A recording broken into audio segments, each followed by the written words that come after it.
What's going on, YouTube? I'm back again. So the fridge froze up again, so I got the kit. I'm gonna put it in. I gotta thaw it out a little bit. So let's first things first. Just following back up on this one. Samsung RF28 HMED BSR, the one with the ice maker up top here. That's the constant problem machine.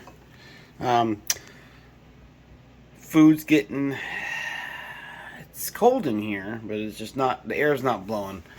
My fan is completely frozen up inside here on top. So where the refrigerant lines come in, I think I showed the other video, refrigerant lines come in, it freezes up right here. The defrost heater is working around the whole coil, but just not up here. So I'm going to put the kit that puts a defrost heater, a secondary heater, on the refrigerant lines that ices it up, that defrosts it while your defrost cycle turns on. So let's, first things first, let's put this thing into force defrost and help it thaw out.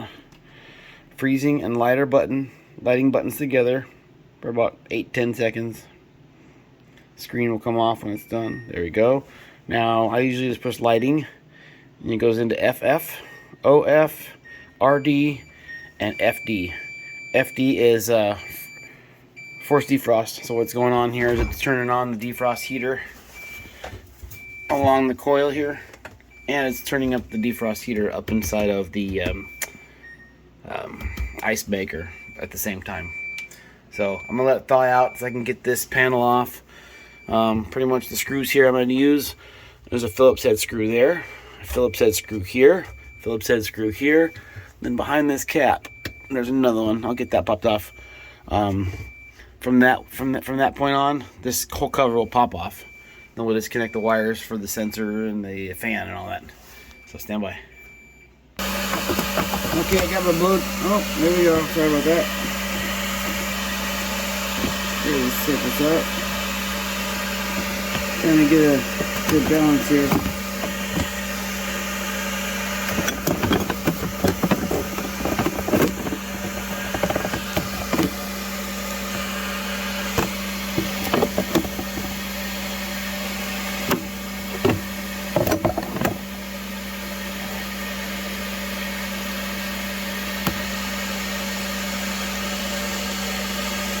Okay, how's that?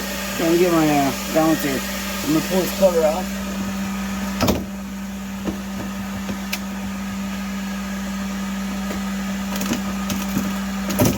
Have the ice coming out.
Disconnecting my sensors up here.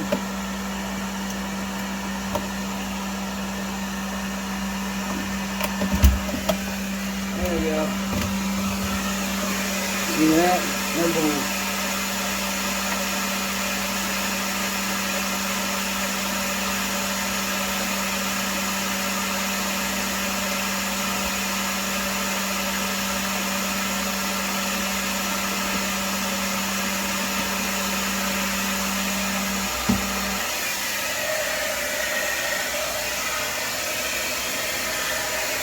how bad that is.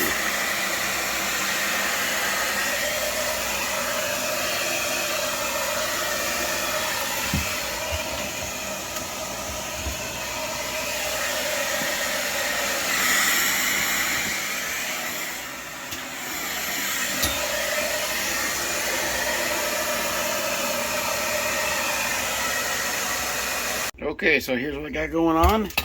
First things first is I'm going to take off this little metal clip here. So I got to drill that rivet out. And what I'm going to do is I'm going to take this new piece on here, and what it is it's a longer piece, so it's going to wrap around the pipe, and then that longer extended piece is going to go down inside to that drain hole. Reason for that is so that when this heat element turns on, it'll heat up this whole metal strip. As you can see right now, it's only going in maybe a 1/4 inch below the drain hole. So by doing this, putting this thing in, it will shove it in farther, forcing heat to go down lower inside the cavity. Okay, that's the first one we're gonna do. Second thing is I'm gonna get these 2 brown wires here on these jacks. You got one here, right there, and then one there. That will be the voltage that the wire that feeds the voltage to turn on the heater.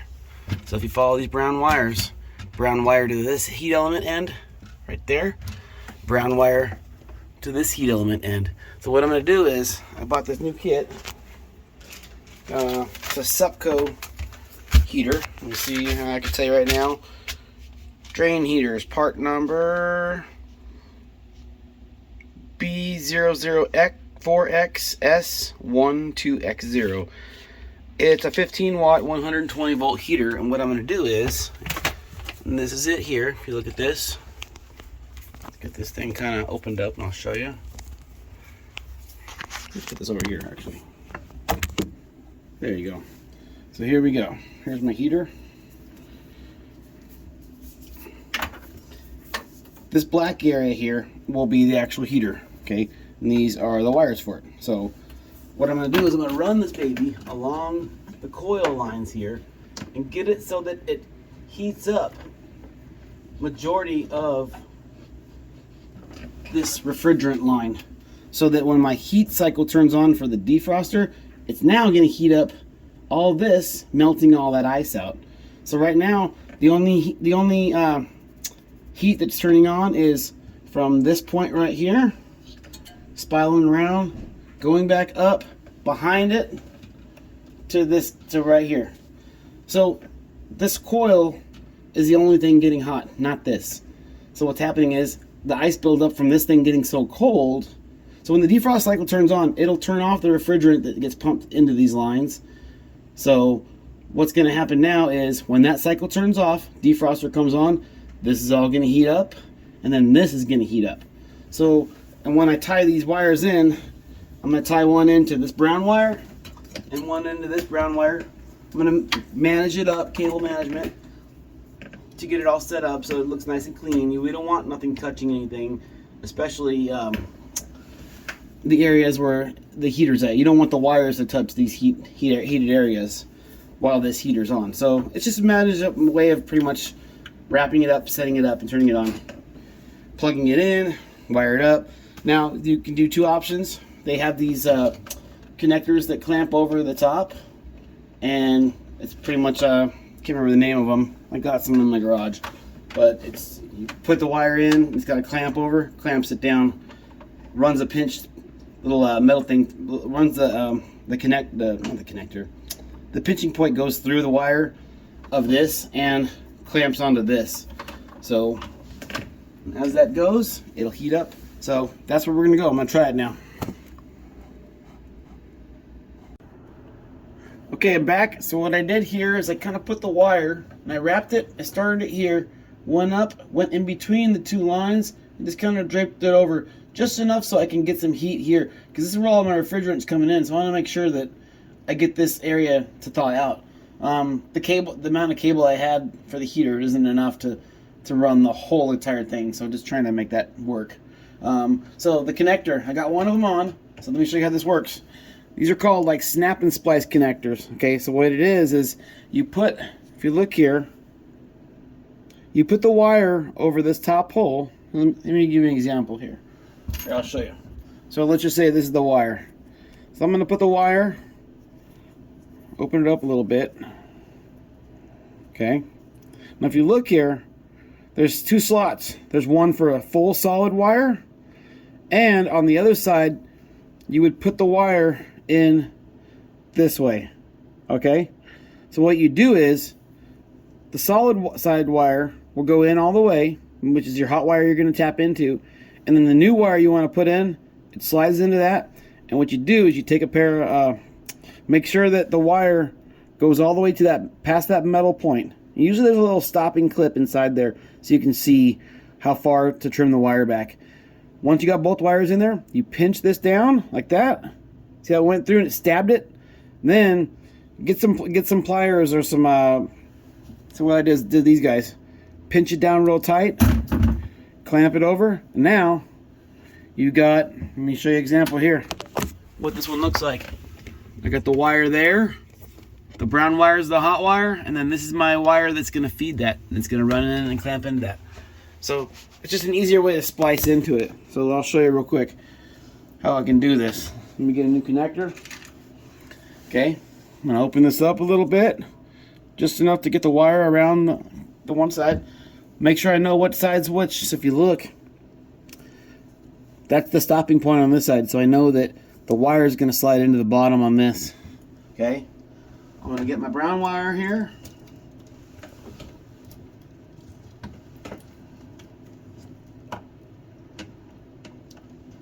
Now, just so I know, 120 volt, it says on there, it says here that this is a 120 watt heater.